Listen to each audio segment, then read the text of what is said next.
Hi, it's Misty. How are you? How are you feeling? How are you doing? How's your heart? How's your soul? Like really, how are you feeling? How is life treating you? How are you treating yourself? It's been a minute since I've made a hold your space hold since I've held some space. I mean, I still do have other videos up that you can watch, but with it being Mental Awareness Month, I figured I'd take this opportunity to just share some things with you and check on you. I feel like every month is Mental Health Month. Like, we need to understand that mental health, it's not allotted for a certain time. It comes like a thief in the night. You never know when it's going to come over you. And I just wanted to read some stuff off to you guys. I made some notes, started looking up things and reading, and I just want to share. So, and hold some space at the same time. And I'm here. Some people inbox me. I try and get back to everyone that does. When I say that I'm here to hold space, I mean it. I mean it. So I'm going to start off with 5 mental health facts to be aware of. It's estimated that 1 in 6 people in the past week experienced a common mental health problem. Common mental health problems such as depression, anxiety are distributed across every economic society, all levels. I mean, people from all levels, all walks of life experience this. 1 person in 15 had made a suicide attempt at some point in their life. And I made a video about this because suicide is it's like a silent killer in a way. You know, if you're feeling that or going through it, please share with someone that you trust and that you feel safe with. Please. Your life is valuable. There's greatness in you. There's greatness in all of us. Sometimes we can't see for the storm. We can't see on the other side. We can't see the sunshine. But it just takes 1 person to believe in you. When you're not believing in yourself, 1 person to love you, 1 person to express unconditional love and understanding and not judgment.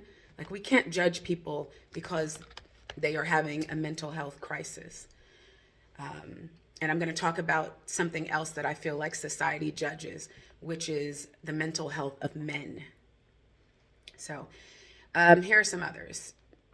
50% of mental health problems are established by the age of 14 and 75% by the age of 24. Those are statistics, but I can say for myself, it started in my 20s, and when I was younger, I wasn't aware of it. So I guess if I were really, really honest, I mean, if I look back on it, I could say that it started when I was younger, but I wasn't aware of it. And when I really became aware is when I went off to college and was out on my own and really, had time to evaluate what happened to me. Or when you start going to therapy and you start digging up shit and you're just like, okay, there's some issues here. So I wanted to double back to being judged about your mental health. Men, I just want to make these statements because we need our men strong. We need our men strong. There's so much placed on men, and there's so much more placed on Black men in this society. And we have to understand that this whole stigma with men and their mental health, men not doing therapy, men not crying, or men not feeling deeply, like that's a weakness, and it's not. So I just want to say that men cry, men break down, men get anxiety, men feel insecure, men have emotions. Men have mental illness. It's not unmanly to struggle. It's not unmanly to feel like you might need somebody to hold you. It's not unmanly to talk about any adverse feelings you have inside, or anything that's depleting you, anything that is hurting you or you can't articulate for yourself. It's okay to find someone you feel safe with, to talk to hold you if you need to cry. And then you get that shit out and you man up and you go about your way. It's okay. And I believe in, we must support our men. We must speak life into our men. It's so important to speak life into them, to let them know that there's not one thing on this earth that they cannot accomplish or do. We must encourage them, and stop belittling men, when they emote. And it could come out in so many different ways. You have to know your personnel, know the man you're talking to, know who you're supporting, or, you have to know how, and you'll be able to tell if you know the person. You'll know how to speak to them. But just know that we have to stop the judging of men when they are going through a struggle, because we're all human. We're spiritual beings having a human experience. And one thing I can say is, the number one thing for me, as I always say, love is my superpower. Love heals. I'm a love dealer over here. That's what I'm dealing, is love. Love on the man hard. Love. Pour love. Pour the love out. I feel like when you pour love out, it lessens judgment. There's no place to judge when you love unconditionally. You want to be constructive in your advice or in what you say, but sometimes we just need to listen, love, and just hold the space. So, I know this is a little all over the place, like most of my videos, but there's a method to it all. So, I'm huge on journaling. I feel like journaling, I know for sure that journaling can be very, very therapeutic. It can be healing. It allows you to transfer heavy, heavy thoughts to the paper. And sometimes it feels like it physically gets off of you when you put it on paper. So I want to leave you with some journal prompts. Just play this video back and, maybe take one a day and journal. Even if it's just writing down what you're grateful for or what you could be grateful for. So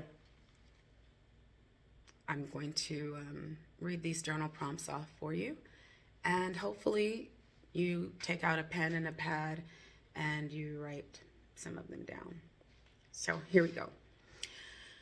I'm going to start with this one. List 5 reasons not to give up. 5. Write about the accomplishments you've made so far this month. Write down your top 5 goals that you want to accomplish this month. Even if it's just, I'm going to write in my journal for 5 minutes. I will get up and walk. I will sit and take 5 deep breaths. The goals don't have to be huge. They just have to be something that allows you to be still or reflect, or something that will stimulate some good feeling inside of you. Deep breathing can really help with anxiety. I have to use that. I use 4-7-8 breathing for that because, trust me, my mental health has been tested like you wouldn't believe in the past few years, especially the last 2 years. So deep breathing, definitely. List 3 practices you should prioritize each week for your mental health. What are 3 practices that you could do? 3 rituals. I call them rituals. 3 things that you could do. Is it meditating for 10 minutes, journaling, listening to an audio book, some sort of self-help audio. YouTube has tons. What are 3 practices you could prioritize for your mental health? Is it taking a bath with music? Music is healing. You know, these don't have to be these huge, big old deals. Just do something that helps you mentally, helps center you. You know, write it down. Let me see. On a scale of 1 to 10, today my mental health is at a, and then write why. Why is your mental health at a, from a scale to 1 to 10, write down why, or write down because, or. And this can kind of help unravel some of your thoughts and thinking onto the paper. Because sometimes we don't want to talk to people. Sometimes the journal is like, you know, we can purge to the journal. We can talk to the paper. We can pour all of that out there without judgment. Because sometimes we're not comfortable expressing why our mental health isn't well. I know for damn sure some of the stuff that I think sometimes, I might not even should write it down, but I do. So this is, last but not least, I'm not going to overwhelm you with a lot because I have about 30 listed here. I'll make those in a separate video, but list 7 things you can turn to that will shift you, that will aid in uplifting your mental crisis. And once you make that list, use that list to go back to reflect on.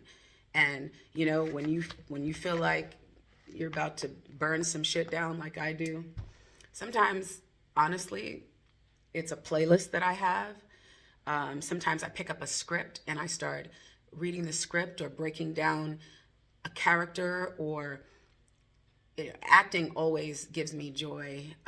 Music. I do art therapy. I color. Yeah, I color. I absolutely love colored pencils and crayons and all of that stuff. It helps me. Sometimes there are 2 people I could probably call and always laugh, but then sometimes I just need to be to myself with it. So I utilize my tools, which are breathing, meditating, art therapy.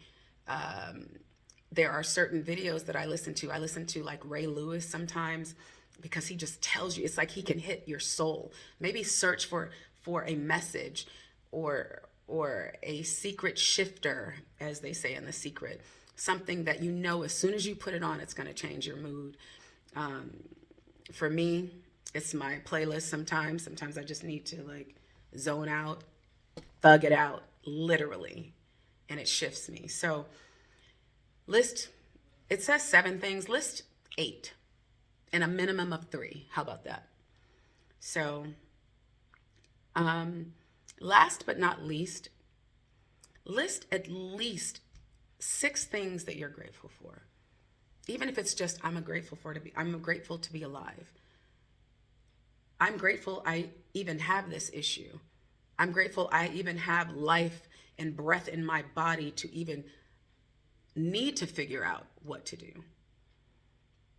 You know?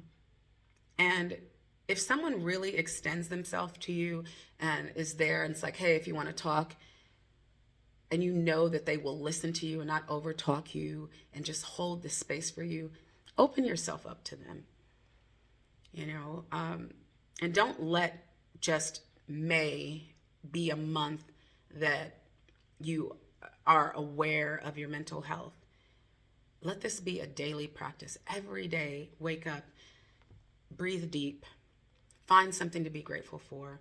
If you are in a crisis, maybe you need a therapist. Maybe you need serious help. And if you do, reach out to someone. You know, I mean, I've reached out to people that I've seen are suicidal online, and I haven't known them from a can of paint. One person I'm very good friends with now. You know, I just want to save everyone's life. I just want to love everyone.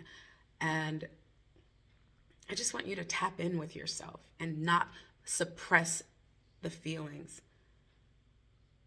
really tap in, look at yourself in the mirror, talk to yourself, talk yourself into a good space. Even if you feel crazy, talk yourself into it. Write this shit down. Find a way to get the negative out of your body through breath, through journaling, through chanting. I am amazing. I am healing. I am healed. I am strong. I am an amazing actor. I am a focused actor. I am a wonderful businesswoman. I'm the best musician in the world. I affirm these things as if they've already happened. Talk to yourself like exactly where you focus and picture yourself, whatever goals you have, speak to yourself like the shit's already happened. Like, we have to do this.